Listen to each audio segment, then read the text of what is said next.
विनोद अग्निहोत्री जी, ये तो बड़ा अच्छा इवेंट भाटी जी करवाने का दावा कर चुके हैं, वादा भी कर चुके हैं, लेकिन शहजाद पूनावाला ने एक सवाल उठाया था आपका नाम लेते हुए, क्या कहना चाहेंगे आप? देखिए, हिंदू और हिंदुत्व, हाँ, एक सावरकर जी का हिंदुत्व है जिसको उन्होंने खुद कहा है कि ये एक राजनीतिक विचारधारा है और इसका धर्म से कोई लेना देना नहीं है। ये सावरकर जी का हिंदुत्व। चंद्रकांत बसु का जो उन्होंने जिक्र किया वो सही है, उस समय वो किताब लिखी थी उन्होंने बंगाल के संदर्भ में। लेकिन मुझे लगता है चूंकि विवेकानंद जी की जयंती है तो आज हम लोग विवेकानंद जी को याद कर रहे हैं। विवेकानंद जी ने जो व्याख्या की थी हिंदू धर्म की, उसको अगर आचरण उसका में लाया जाए, भाषण देना बहुत आसान है, मैं भी भाषण दे दूं गांधी जी का नाम लेके, विवेकानंद जी का नाम लेके, सबके नाम लेके, लेकिन जो अक्षरशः विवेकानंद जी ने कहा है और उन्होंने अपने जीवन में उतारा भी है, अगर उसको हम सब उतार लें तो उस हिंदुत्व से, उस हिंदू धर्म में कोई दिक्कत ही नहीं किसी को।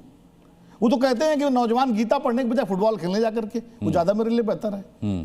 मतलब तो या अगर उतनी उदारता है हमारे आज के हिंदुत्ववादियों में तो कोई दिक्कत नहीं है। हाँ। समस्या वो आती है कि जब जम्मू के मेडिकल कॉलेज में 42 मुस्लिम सेलेक्ट हो जाते हैं नीट के जरिए, तो वहां प्रदर्शन होता है और वो कॉलेज बंद हो जाता है। तो ये कौन सा हिंदू धर्म है, ये कौन सा हिंदुत्व है? जॉय बरेली का उदाहरण दिया कि 2 लड़के घुस गए, अभी मेरठ का उदाहरण। सवाल प्रॉब्लम वहां होती है अगर हिंदुत्व की परिभाषा तय नहीं हो पा रही आपके जो मूल उदारता है, जो है, हम सब मानते हैं, आज पैनल में सारे लोग मानते हैं, वो मूल उदारता अगर चरितार्थ है तो उसमें क्या दिक्कत है? ठीक है, कोई दिक्कत नहीं है। ठीक है, विजय शंकर तिवारी जी, आप मानते हैं कि हिंदुत्व को उन्माद का इसीलिए जरिया बताया जा रहा है क्योंकि उसकी परिभाषा तय नहीं है, और अगर परिभाषा तय है तो आम जनमानस में प्रचारित और प्रसारित नहीं है। क्या आप मानते हैं कि हिंदुत्व को लेकर के असमंजस है खुद हिंदुओं के बीच में? अनुराग जी, अगर किसी को ये पता ही नहीं है तो उसको क्या कहा जाए? अभी राजकुमार भाटी जी कह रहे थे कि हिंदू वो है जो पैर के नीचे चींटी ना आ जाए, उसको भी बचाता है। बिल्कुल ठीक है, बहुत महान बात कही है। और ये तो हर धर्म में है विजय शंकर तिवारी जी, एक बात, ये तो हर धर्म में। एक मिनट, जो सिर तन से जुदा करने की बात करते हैं, मुझे कुरान पाक में भी यही लिखा हुआ है। सुनिए तो मैं, अरे मेरी बात तो सुनिए आप। लेकिन राजकुमार जी ने कहा कि अगर चींटी के ऊपर पैर रखोगे और दबाव महसूस करिए, काटने लायक रहेगी तो काटेगी वो। कौन सी चींटी जो काटती नहीं है? तो ये भी संदर्भ हमारे यहाँ हिंदू धर्म में ये भी कहता है, ये भी ध्यान में रखना चाहिए।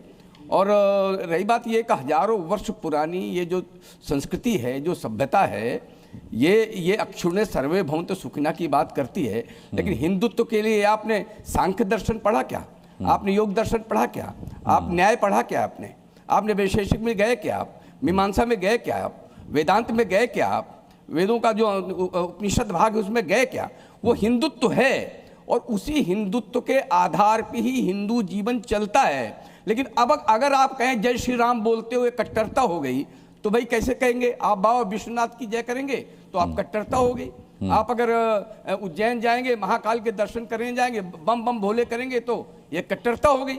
तो कट्टरता किसको कहते हैं? आप ये बताइए। अभी एक अल्लाह का राज होने वाली बात कही और आपने भी कहीं न कहीं संदर्भ में चर्चा की।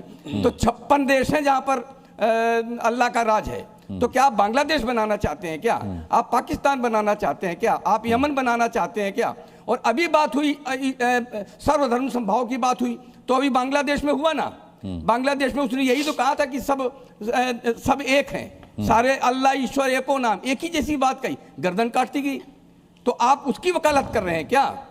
और मणिशंकर अय्यर के विषय में तो मैं ये कहूंगा कि विदेशी मानसिकता में जी करके सारे जीवन भर कांग्रेस में रह करके सारे शिक्षा तंत्र में इसी विदेशी मानसिकता को थोपने की कोशिश की गई। आज वो करें हिंदुत्व कट्टर है।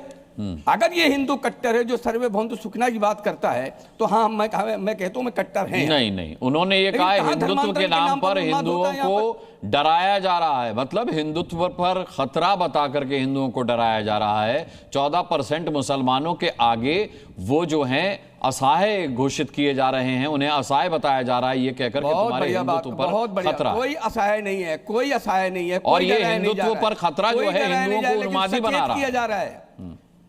देखो, आप बता रहा हूं मैं ना, आप बता रहा हूं ना, बांग्लादेश में भी थे, बांग्लादेश में 24% थे, 8% रह गए हैं। पाकिस्तान में भी थे, कितने % रह गए हैं? तो वो बात बताना, इतिहास बताना डराना होता है क्या? सारे समाज को इतिहास बताना चाहिए कि भाई अगर ये खतरे हैं आपके सामने, आप सावधान रहिए। हाँ, ये करते हैं हम, और ठोक कर कहते हैं हम, और हिंदू समाज को बताते हैं ये खतरे आपके सामने हैं।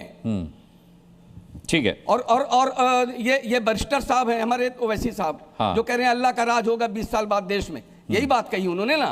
तो कौन सा अल्लाह का राज होगा? है ना बांग्लादेश में अल्लाह का राज, उनके प्रवक्ता इनकार कर रहे हैं। यमन में अल्लाह, सब अल्लाह के राज वाले हैं। ठीक है।